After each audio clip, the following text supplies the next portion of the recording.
این حال هم جوانایی که از میخوان زن بگیرن میروند زنگیری خواستگاری، یعنی که خانگیشون روان میکنن به خاطر مثال نیت یک زن گرفتن. خانواده دختر باشه در مثال میپرسن که پدرش که خیر، میپرسن خلاصا میپرسن که پدرش خو هم این خیر درست پدر مادرش پرسن، اما در اینجا با پیدا شده که تو امکیوش تو باباش تو کیم کیو میپرسن. مثال یگم امکی و یا اینکه بابای و یا کیم یگم اویله هم در اویله هم بچه در یگم کس یگم کار کردگی باشه یا کیم یگم آدمی خوب نباشه یا کیم یگم کار کردگی باشه در همی بچه دخالت میکرده، یعنی که میپرسه که اویله همی هم خیلی نمیشه، یا اینکه میپرسن که تو خونه داری ماشین داری، همه هم چیزا را خلاصا میپرسن. آیا در شریعت هم درسته که بعدی زندگی کردن یا که همه هم چیزا را چون پدران هم داشتن زن میگرفتن؟ این برادر این به طبیعتی همون مردم و به عادت مردم وابستگی دارد. بله بعضی آدم هفت پوشتون میپرسه، چون که خود همین بعضی کارخانه ها هم اگر در بین همین عائله یگان کس قاری قرآن یگان کس داملا باشد امکش تقاش و یک کاربه نمیگیرن. یعنی این عکسش ده.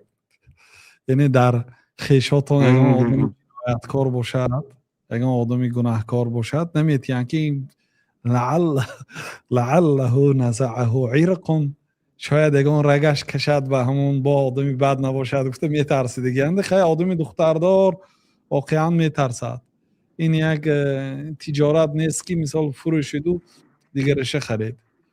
این دختر دادن بسیار مشکل است. بیچاره پدرها ترسیده میتید که این به کی میتیم، چون که حتی آدما بچه خودش نمیدونه طبیعتشه، چون که بچهش در دیگه خانه زندگی میکنه خودش در دیگه طبیعتی به نمیفهمید. وقت زندگی میکند بعد معلوم میشه کی بودنش. بنابراین این یک مشکلی است. بنابراین خیش و تبار و نزدیکاش میپرسنده کن خواهیدی مردم بگذار پرسن خواهی. لیکن به هر حال مثلا خودی جوانی صالح باشد، پدر و مادرش آدمای خوب باشن، خیلی مثلا یگان امکش یگان گناه کرده باشد یا یگان خیشش هیچ گپی ندارد.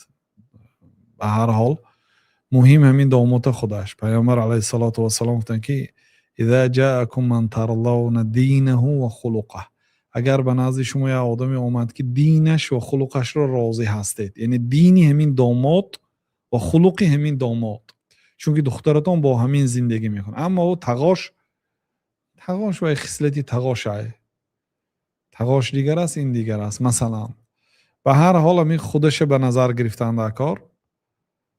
لیکن خیلی اینه ما مردم ها مجبور کرد نمیتونیم که نپرس خیش تباراشه. بعضی عائله ها هستن حتی او هفت پوشتون میپرسن.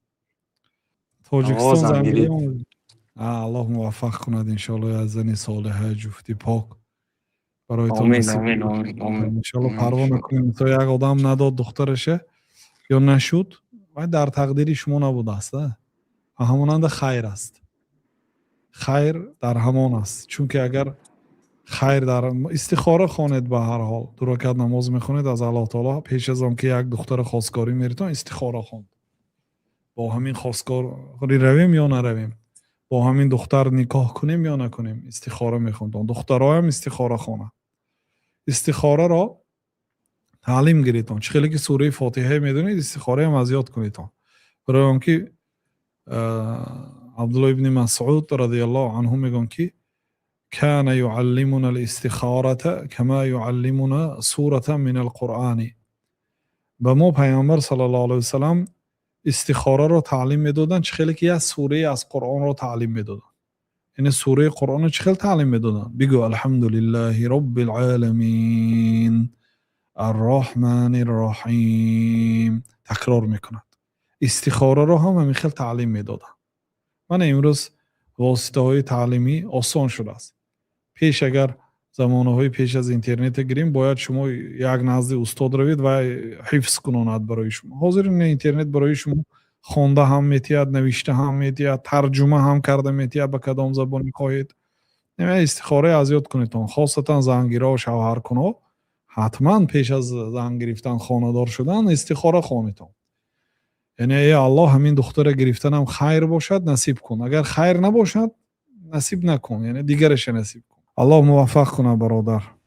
تمام جوانای مسلمانای الله تعالی برایشان، جوان پسرها، جوان دخترها، کسانی که شوهر ندارند، کسانی که همسر ندارند، برایشان جفتی مناسب، جفتی پاک الله تعالی نصیب گرداند. آمین یا رب العالمین.